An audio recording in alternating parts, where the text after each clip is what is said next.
She was just serving lunch, until he tried to humiliate her. What happened next silenced an entire restaurant. Have you ever watched someone walk into a room with so much swagger it's like they believe the world owes them applause? Loud voice. Loud clothes.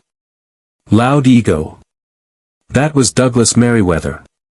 It was a Thursday afternoon in downtown Phoenix, Arizona, and Douglas, mid-50s, silver hair perfectly gelled, a button-down shirt too crisp to be casual, strode into Levibe kitchen like he owned the building.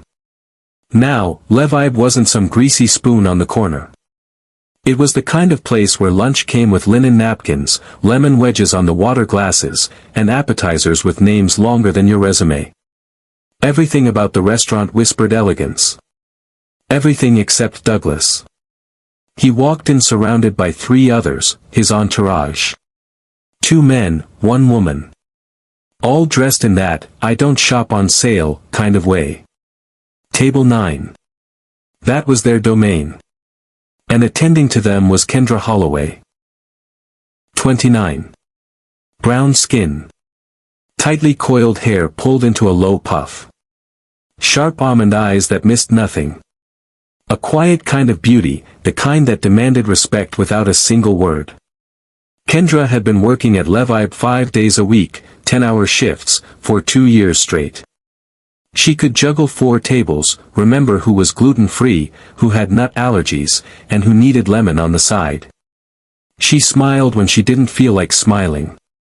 That day, like most others, she carried not just plates, but poise. What most people didn't know. Kendra spoke 4 languages.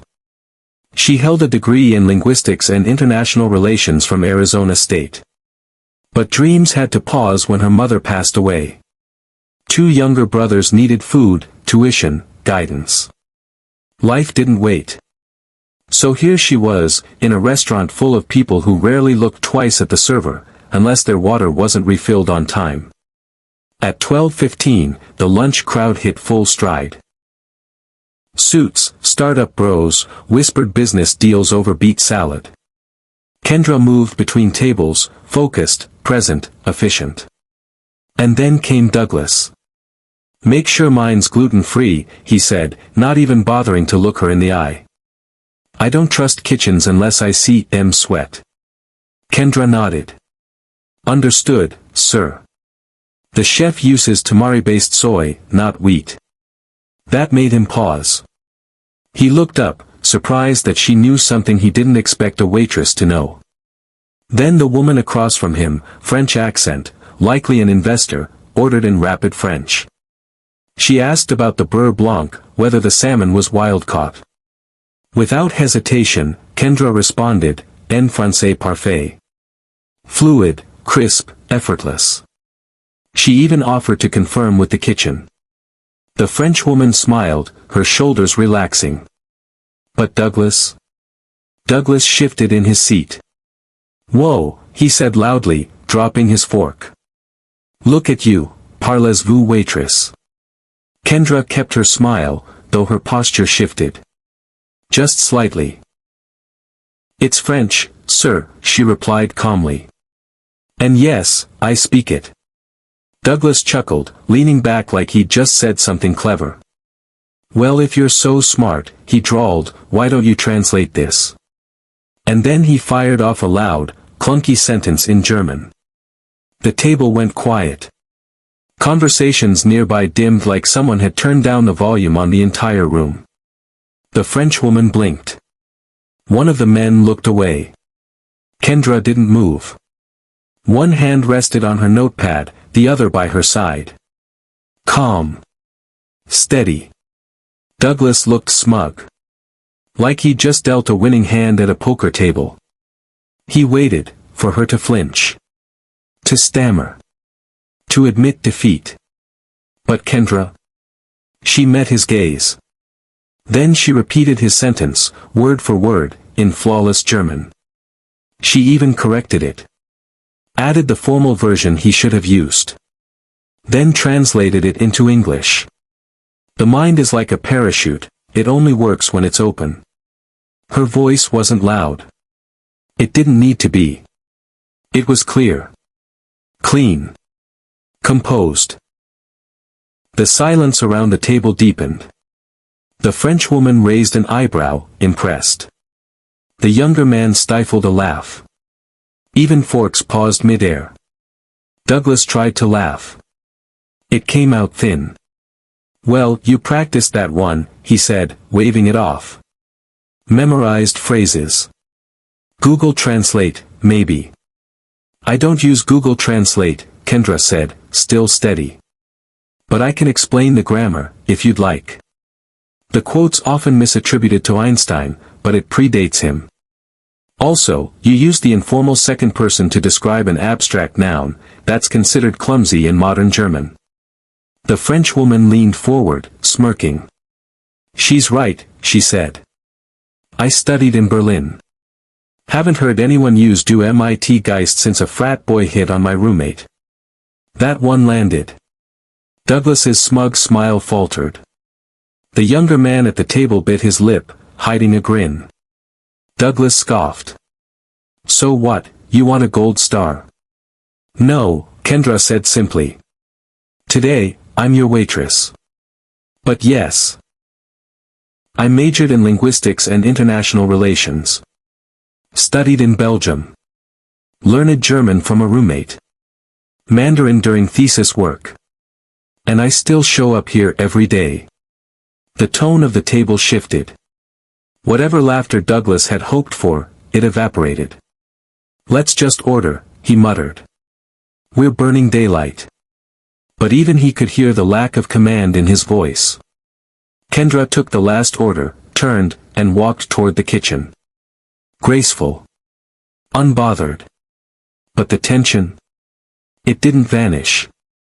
It just settled, heavier than before. People had noticed. The bartender paused mid-shake. A nearby server raised an eyebrow. The restaurant's manager, Troy, mid-30s, shaved head, sharp eyes, stepped out from the back. Not because of a complaint. Just, watching. He trusted Kendra. He'd seen her calm a wine-soaked birthday meltdown with nothing but napkins and kindness. He knew. Back in the kitchen, a busser whispered, "What did he say?" Kendra shrugged. "Something about parachutes." He grinned. Guess his ego didn't open. She didn't laugh. Because this wasn't new. She'd been underestimated before. Corrected before she could speak. Mocked because someone thought she didn't belong. And most of the time, she let it slide. But not today. She returned to table 9 with water and bread. The room seemed to lean in. Douglas was quiet, but not for long. He leaned forward, voice low. "You know," he said, "it's always the ones who think they're smarter than they are that end up in aprons." Kendra turned to him. "Excuse me." "You heard me," he said, louder now. "Degrees are nice. But this isn't a college seminar. It's a restaurant. We're here for service, not lectures." There it was. The pivot. Humiliated. Then diminish the other person. Make them small. Kendra didn't blink. "I treat every guest with respect," she said. "But I don't forget who I am just because I'm holding a tray." Douglas scoffed. "Yeah. And who are you?" That sentence hit the air like a dropped plate. Kendra stood still. "I'm someone who didn't get to coast through life," she said. "I graduated early. I speak 4 languages. I work 2 jobs to keep my brothers in school. And I still show up here, on time, with grace." Douglas rolled his eyes. "What do you want, a pity promotion?" "No," she said. "I want to do my job. Without being belittled." Then, Troy stepped in. "Everything all right here?" he asked, eyes on Douglas. Douglas shifted. Just a difference in perspective. Troy didn't budge. "We don't allow disrespect on our floor. Not to staff or guests." Kendra didn't say a word.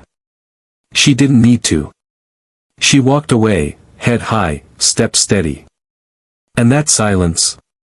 It didn't break for a while. Because everyone had just seen something powerful. Not a confrontation. Not a performance. A woman, black, brilliant, composed, hold her dignity like armor and let the truth speak louder than any insult. And Douglas? He still wasn't done. But he had no idea. The most humiliating part was still coming. No one was on his side. Not even his own table. The French woman crossed her arms, her posture stiff, her gaze now colder than it had been when she first walked in. The younger man, Doug's VP, probably, kept his eyes on his salad, pushing arugula around like it held the answers to escaping this conversation. The fourth person at the table, a woman in a pale blue blazer, finally spoke up for the first time since the whole exchange began. "You know, Doug," she said softly but firmly, "sometimes the smartest person in the room is the one you least expect. Maybe take the L on this one." Douglas chuckled under his breath, but it wasn't the same confident laugh from earlier. It was a brittle sound, forced, hollow. "I didn't come here for a lecture," he muttered. "No," the woman replied. "You came here for lunch. And you decided to make it a performance." Before Douglas could fire back, the food arrived. Chef Marco himself stepped out with the plates. Not because he needed to, but because he wanted to. Each dish was placed down gently, with precision, the kind of quiet ceremony that left no room for small talk. "Salmon with lemon caper beurre blanc for madame," he said in a clear voice, "risotto Milanese, gluten-free, for sir. Enjoy your meal." He didn't look at Douglas. But he didn't need to. The point was made. Kendra didn't return to the table. Another server, Jamal, took over the check-in duties. Smooth, courteous, professional. But the air was different now. Even Douglas knew it. The rest of the meal was eaten in relative silence. A few murmured words, a clink of silverware, but the arrogance had drained from the table like wine spilled on a linen cloth. When it was time to pay, Douglas didn't even protest the gratuity added to the bill. He just signed the check, jaw tight, hands fidgeting more than usual. As the group stood to leave, the French woman paused at the host stand. Troy was still nearby. "Your server," she said, "was exceptional. Please pass along our thanks." Troy gave a small nod. "I will." Outside, Douglas pulled out his phone, already trying to change the narrative in his head. "She was smug," he muttered to no one in particular. "Too sensitive. Just couldn't take a joke." But no one was listening.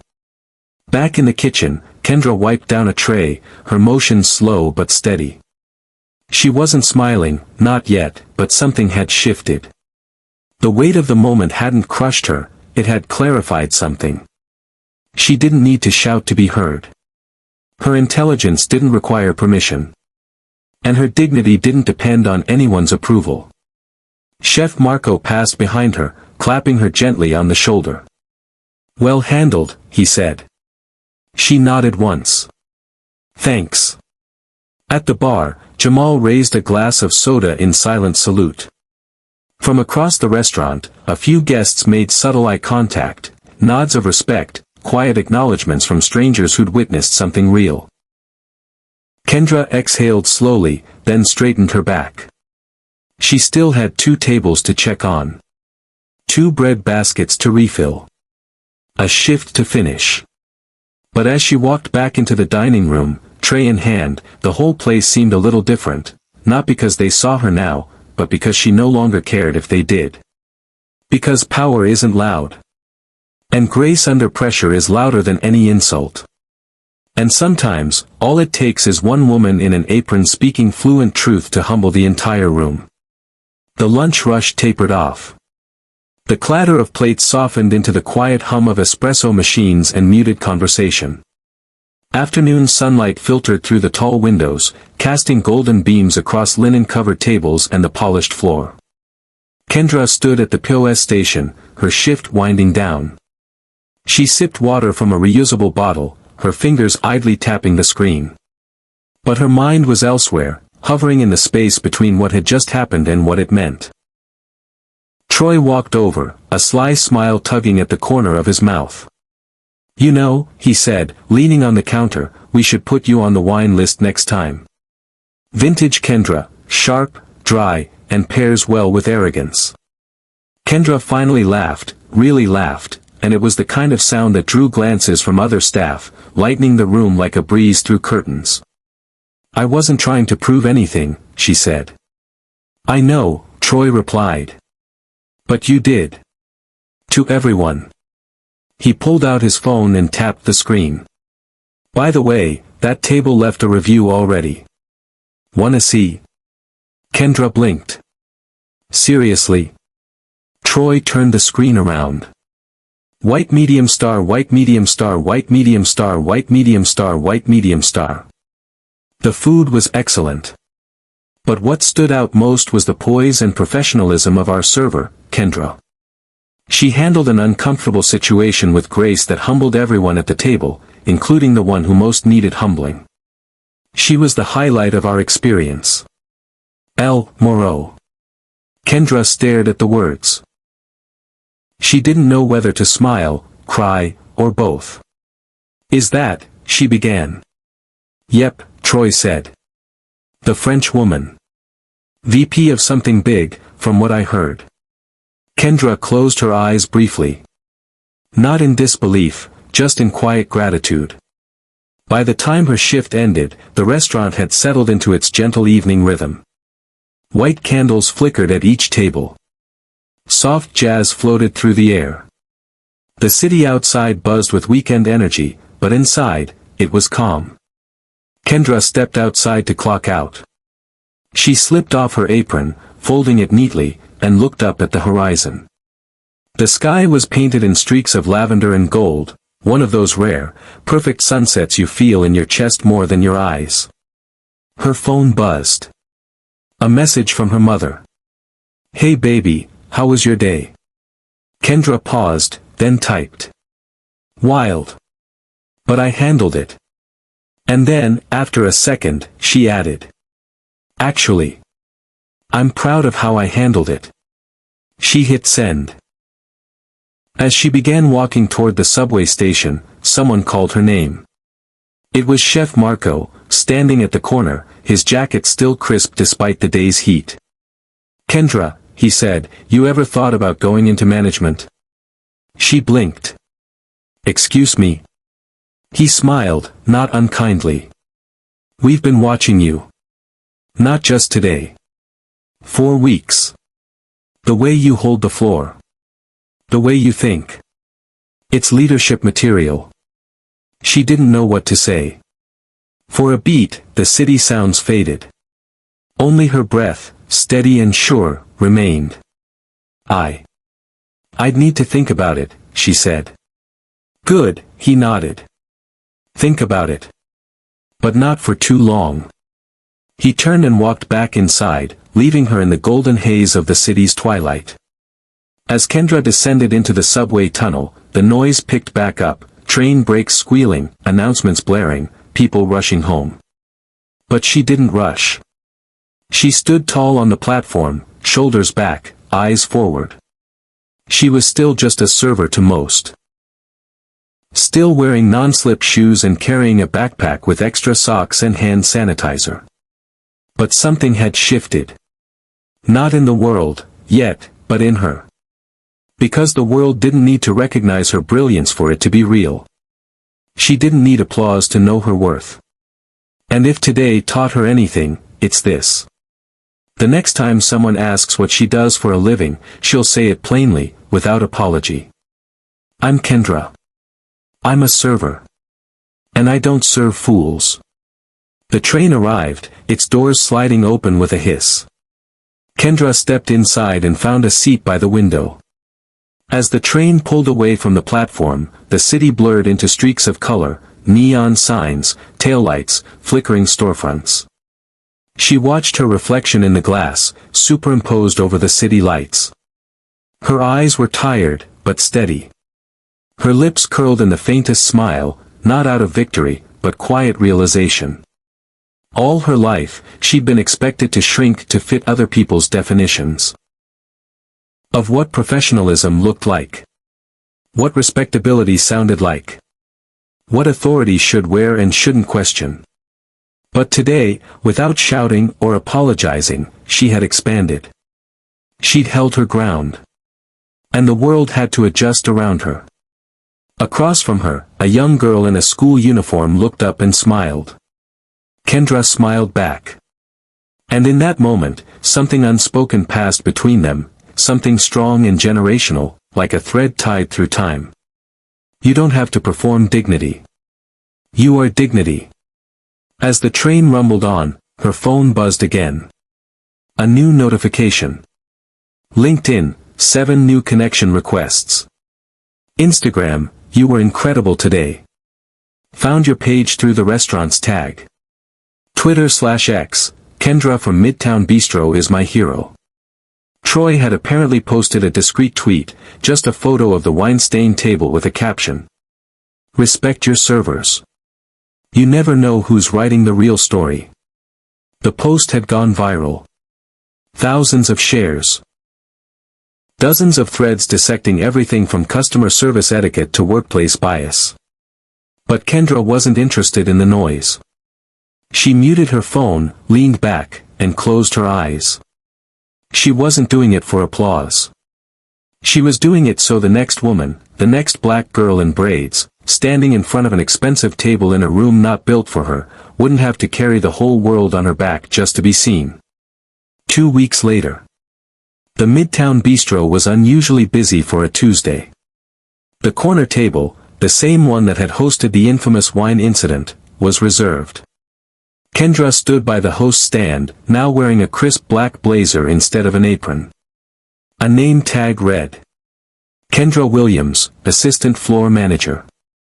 She walked the floor with calm authority, nodding to staff, greeting regulars by name. She had a clipboard in hand, but she wasn't just checking boxes, she was curating experience, like an orchestra conductor guiding a symphony. Chef Marco passed by and gave her a quick thumbs up. Troy, now a lead trainer, whispered, "Look at you, boss lady," and slid her a cappuccino with a heart drawn in the foam. Kendra paused. Looked around. Everything felt the same, but everything had changed. Not just her title, not just the uniform. Her place. She belonged here. And not because anyone gave her permission. But because she'd carved out that space with grace, grit, and unapologetic power. She turned toward the door as it opened. It was the woman from the wine spill. Ms. Moreau. She was alone this time, dressed in a navy business suit, her demeanor softer, more open. "Do you have a table for one?" she asked. Kendra smiled. "We absolutely do. Welcome back." She led her to a window seat and placed a menu down with care. As she turned to leave, Moreau gently placed a hand on the edge of the table. "Kendra," she said. "Last time, I was part of the problem. Thank you for showing me how to do better." Kendra met her eyes. No hostility. No performance. Just calm truth. "Growth is always welcome here," she said. She gave a small nod and walked away, heels clicking against the floor, the restaurant alive around her. Narrator, VO. In every job, there's a moment. A quiet, ordinary moment that becomes a turning point. It's not always dramatic. Not always loud. But it's when you realize that no one defines your worth but you. When you stop shrinking. When you stop apologizing. When you choose to stand, firm, clear, and proud. And in that moment, you don't just change your job. You change the story. Fade out. Thread of time. Subscribe. Share. Reflect.